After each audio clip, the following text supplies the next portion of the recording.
dardaaran hooyo waxay ku bilowday sidan wiilkaygiiw ama gabadhaydii hooyo haddaan weynaado oo hadalku idhiba ii sabir oo hay dhibsan waayo aniguba adigoo hadli karin ayaan kuu sabri jiray haddaan cuntada cuni waayo haygu qasbin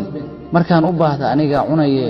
amba kuguma qasbi jirin haddaan su'aal kugu warceliyo si degan iiga jawaab oo hay dhibsan adiguba waxaad i weydiin jirtay su'aalo badan kumana dhibsan jirin waana kuu sabri jiray haddii aan socon kari waayo hay dhibsan oo ii tartiibi amba sidaas baan kuugu tartiibin jiray haddii marada aan xidhan kari waayo si tartiiba oo naxariis ku jirta iigu xidh anigaba kuma dhibsan jirin si tartiibana waan kuugu xidhi jiray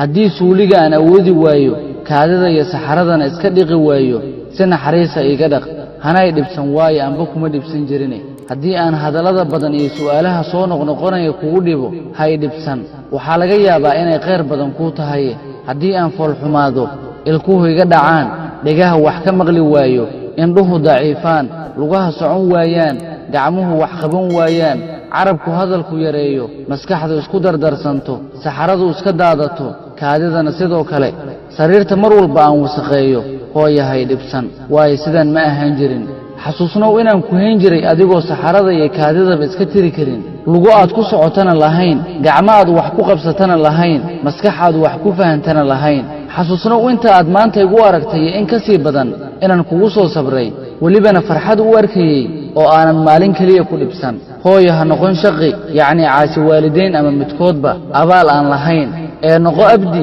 baari yacni abaal badane sidaas baad ku liibaanaysaa aakhire iyo adduunyaba